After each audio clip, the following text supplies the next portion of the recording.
नमस्कार। हिमाचल सारथी की online classes में मैं अंदिता गुप्ता फिर से आपका स्वागत करती हूँ। तो आज हम करेंगे वही chapter number 4 structure of atom from class 9th। तो इसमें हमने स्ट्रक्चर के बारे में पिछले टॉपिक में कर लिया था कि एटम का स्ट्रक्चर कैसा होता है, इलेक्ट्रॉन की डिस्कवरी किसने की, प्रोटॉन की, न्यूट्रॉन की स्ट्रक्चर के बारे में भी 3 मॉडल्स आपको बताए गए थे। तो लास्ट में जो हमने मॉडल किया था बोहर्स मॉडल, उसी के बेस पे आगे आज ये बताया जाएगा how electrons are distributed in different shells. जो बोहर का मॉडल आपने पढ़ा था उसमें ये था कि एक न्यूक्लियस है सेंटर में और इसके चारों ओर जो इलेक्ट्रॉन्स हैं वो अपने अपने ऑर्बिट्स में मूव कर रहे हैं। ठीक है, ये पढ़ा था। अब हमने ये बताना है, अब यहाँ पे तो सेंटर में थे प्रोटॉन्स और इलेक्ट्रॉन्स जो हैं वो इन ऑर्बिट्स में जो न्यूक्लियस के चारों ओर क्या है अपने अपने चक्कर काट रहे हैं। ठीक है, ये था बोर्स का मॉडल।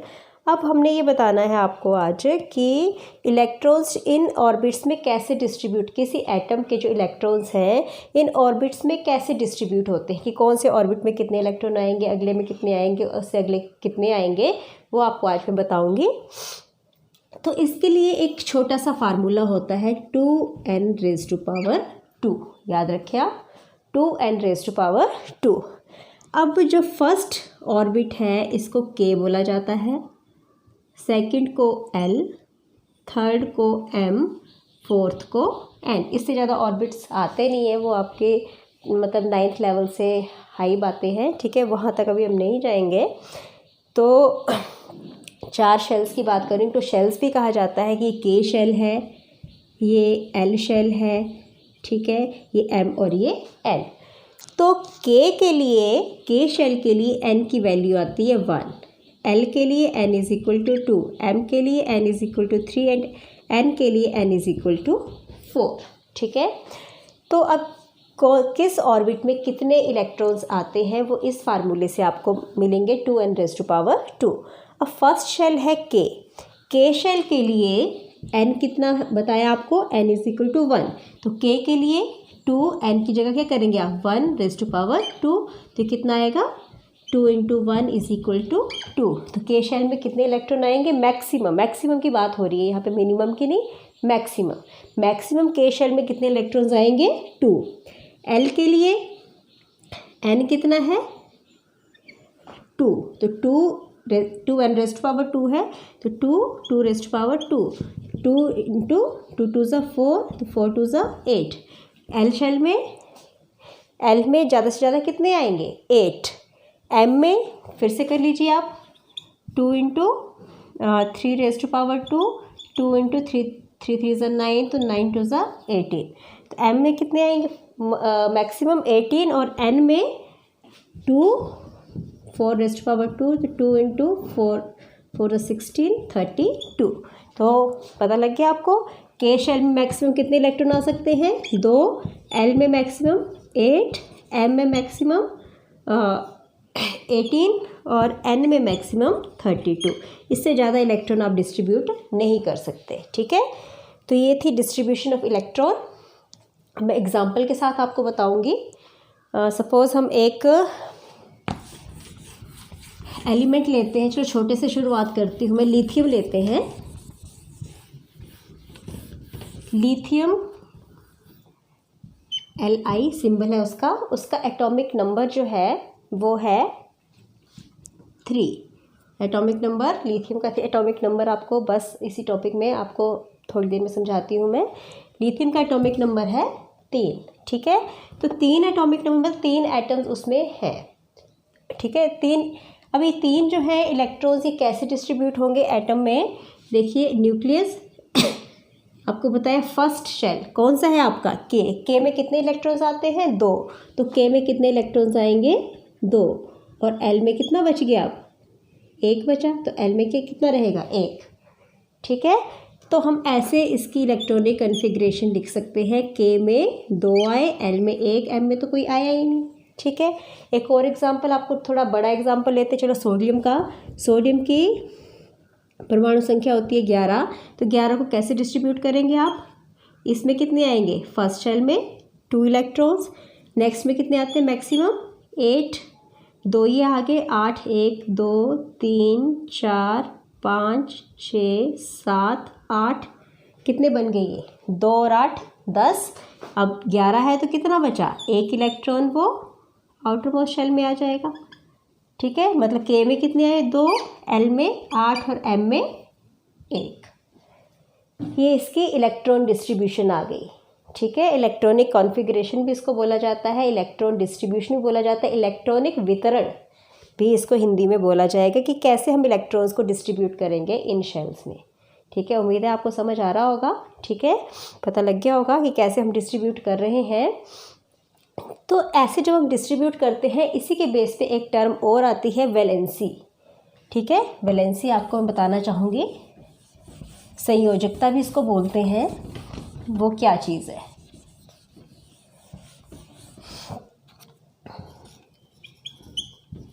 वैलेंसी या संयोजकता, ठीक है। वैलेंसी या संयोजकता क्या है? लास्ट शेल में कितने इलेक्ट्रॉन हैं? देखिए, इसमें लास्ट में 1, इसमें भी 1। अब मेरी बात आप नोट करें, एक ऑक्टेट रूल होता है, अष्टक नियम होता है, उसके अनुसार क्या है कि हर एक एलिमेंट की, हर एक एटम की ये टेंडेंसी होती है कि उसका जो आउटर मोस्ट शेल है दैट इज़ फुलफिल्ड, वो कैसा हो? पूरी तरह से भरा हुआ हो। मतलब लिथियम का आउटर शेल ये है, इसका ये है, इसमें भी 1 है, इसमें भी 1 है, ये अंदर वाला 2 ये फुली फिल्ड है, इसमें इसका अंदर वाला ये 8 फुली फिल्ड, ये भी फुली फिल्ड। तो टेंडेंसी क्या है कि आउटर मोस्ट जो इलेक्ट्रॉन है, बाहरी जो कोश है, पूरी तरह से भरा हुआ हो। इसका बाहरी कोश पूरी तरह से भरा हुआ कब हो सकता है? जब ये इलेक्ट्रॉन क्या हो जाए? इससे निकल जाए, तो बाहरी कोश ये बन जाएगा जो पूरी तरह से भरा हुआ है। तो 1 इलेक्ट्रॉन जब निकलेगा तो इसकी वैलेंसी क्या हुई? 1। मतलब बाह्य कोश को फुलफिल करने के लिए जितने इलेक्ट्रॉन्स कोई देता है एटम या लेता है, दैट इज़ इट्स वैलेंसी। इसमें भी इसकी वैलेंसी देखिए कितनी आएगी। अगर ये इलेक्ट्रॉन ये दे दे, 1 दे दे, तो ये शेल ख़त्म हो जाएगा, आउटर मोस्ट शेल पूरी तरह से भर जाएगा, तो इसकी वैलेंसी भी कितनी है? संयोजकता कितनी आएगी? 1, ठीक है। ये तो थी देने की बात की, शेल ही हम रिमूव कर देंगे, इलेक्ट्रॉन को दे देंगे। अब एक क्लोरीन एटम है, उसकी संयोजकता है, एटॉमिक नंबर है 17। इसको देखिए मैं डिस्ट्रीब्यूट कर रही हूँ। फर्स्ट शेल में 2 इलेक्ट्रॉन, सेकंड में 8 1 2 3 4 5 6 7 8, और थर्ड में कितने आगे देखो, 8 2 10 और 17, 7 1 2 3 4 5 6 7। अब देखिए ये 8 कैसे बनाएगा? इसको 7 देना मुश्किल है और 1 लेना किसी से वो ईजी है ना। 1 लेना आसान है, तो ये 1 क्या कर लेगा? ले लेगा किसी, तो इसकी वैलेंसी भी 1 ही हुई। मतलब जितने इलेक्ट्रॉन वो लूज़ करता है या गेन करता है टू फॉर्म द ऑक्टेट, अष्टक बनाने के लिए जितने इलेक्ट्रॉन वो दे रहा है या ले रहा है, वो इसकी क्या आएगी? संयोजकता या वैलेंसी। जब किसी तत्व से इलेक्ट्रॉन निकलता है, जैसे लिथियम से अगर निकलेगा तो lithium plus charge, sodium cation निकलता है तो वो कैटाइन बनता है। अगर वो ले रहा है, यहाँ पे क्लोरीन 1 इलेक्ट्रॉन ले रहा है ऑक्टेट बनाने के लिए, तो ये क्या बनेगा? ऋणाइन, नेगेटिवली चार्ज। अगर लेगा तो एनाइन, ठीक है, नेगेटिवली चार्ज। अगर देगा तो कैटाइन मीन्स पॉजिटिवली चार्ज्ड, ठीक है। तो उम्मीद है मुझे समझ आ रहा होगा आपको ये सब, ठीक है। तो अब आगे मैं चलूँगी इस चैप्टर पे। एटॉमिक मास क्या चीज़ है? एटॉमिक मास, एटॉमिक वेट हम पढ़ेंगे।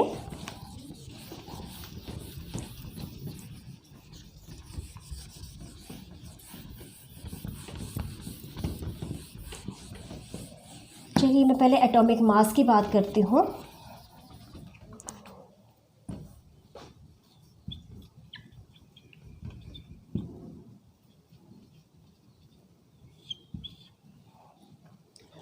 आणविक द्रव्यमान इसको बोला जाएगा, आणविक द्रव्यमान, ठीक है। जो एटॉमिक मास है वो होता है किसके बराबर, नंबर ऑफ, इसको Z से निरूपित किया जाता है और ये होता है प्रोटॉन के बराबर। किसके बराबर, प्रोटॉन के बराबर। ठीक है, किसके बराबर, number of proton, atomic mass इस, सॉरी एटॉमिक, पहले सॉरी गलत आ गई, मैं एटॉमिक नंबर की बात करूँगी पहले, मैं मास की बाद में एटॉमिक नंबर की, आणविक संख्या। ठीक है, क्या है ये, आणविक संख्या है। ये आणविक संख्या को Z से निरूपित किया जाएगा and atomic number is equal to number of protons. फिर से बता रही हूँ, atomic number is equal to number of protons. समझ गए, आणविक संख्या किसके बराबर होगी, जितने उस एटम्स में क्या होंगे, प्रोटॉन्स। और आपको ये भी पता है प्रोटॉन का नंबर हमेशा किसके बराबर होता है, नंबर ऑफ इलेक्ट्रॉन्स, क्योंकि जितना नेगेटिव चार्ज उतना ही पॉजिटिव चार्ज, प्रोटॉन पे पॉजिटिव चार्ज, इलेक्ट्रॉन पे नेगेटिव, जितना नेगेटिव उतना पॉजिटिव। तो Z atomic number is equal to number of protons is also equal to number of electrons. ठीक है, ये आ गई आपके एटॉमिक नंबर। अब मैं बात करूंगी एटॉमिक मास, यानी कि द्रव्यमान क्या है, आणविक द्रव्यमान क्या है। एटॉमिक मास जो है उसको A से निरूपित किया जा रहा है, जैसे को Z से, इसको A से निरूपित किया जाएगा। और जो किसी भी एटम का जो मास है, अणु का जो द्रव्यमान है, वो उसके न्यूक्लियस में लाई करता है। कहाँ लाई करता है, उसके न्यूक्लियस में। और न्यूक्लियस में आप जानते हैं 2 सब एटॉमिक पार्टिकल्स प्रेजेंट हैं। कौन कौन से, प्रोटॉन और न्यूट्रॉन। कौन कौन प्रेजेंट है यहाँ पे, प्रोटॉन और न्यूट्रॉन। तो number of protons plus neutron is equal to atomic mass. ये इसको मास नंबर भी बोला जाता है। This is atomic number and this is the mass number. Mass number is equal to proton plus neutrons. ठीक है, proton की संख्या जमा न्यूट्रॉन की संख्या। ठीक है, जब हम एटम को लिखते हैं,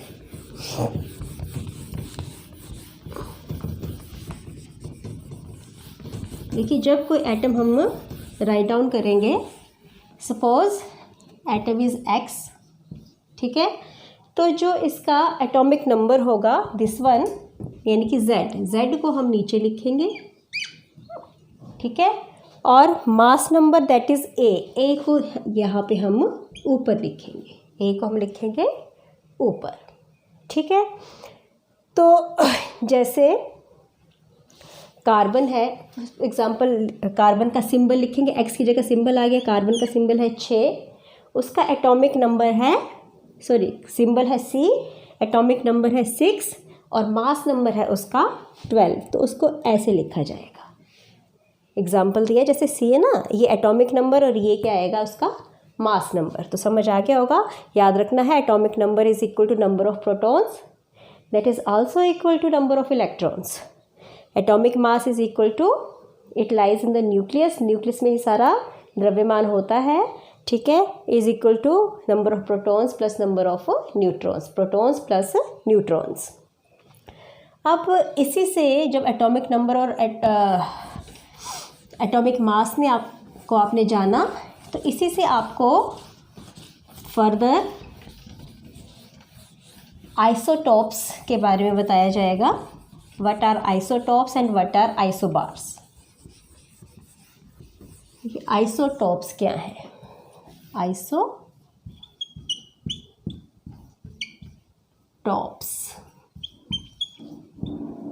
इनको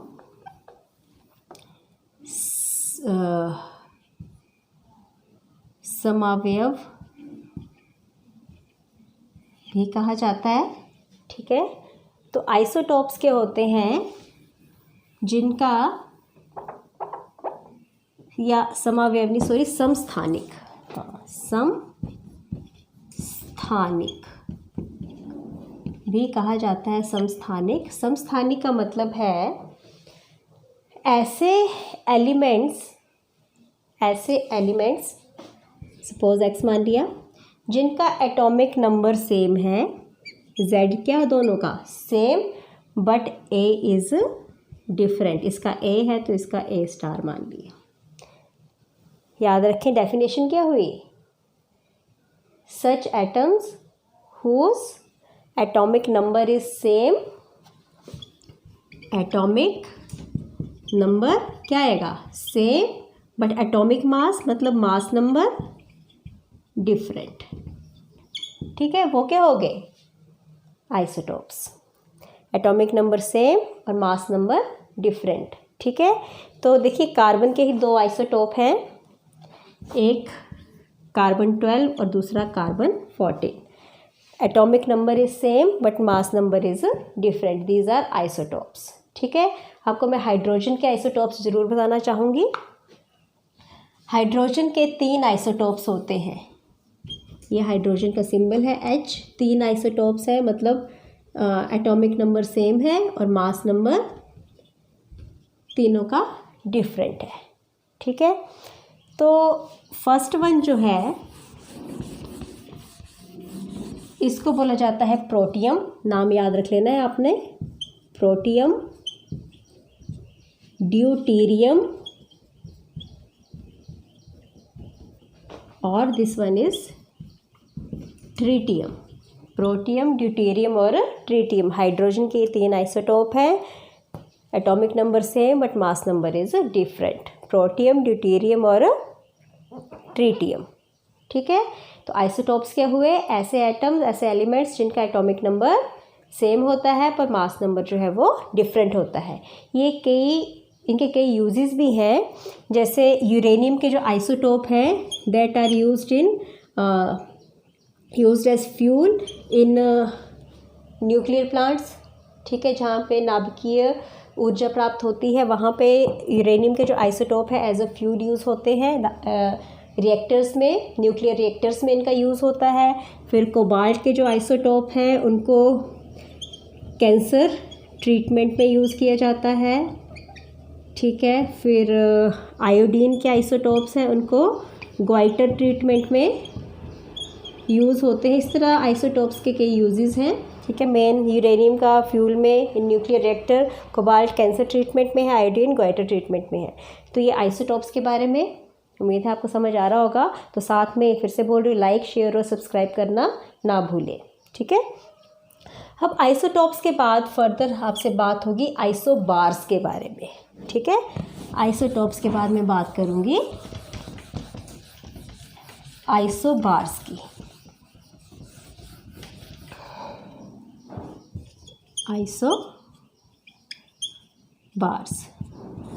आइसोबार्स को बोला जाता है समभारिक। वो समस्थानिक थे, ये है समभारिक।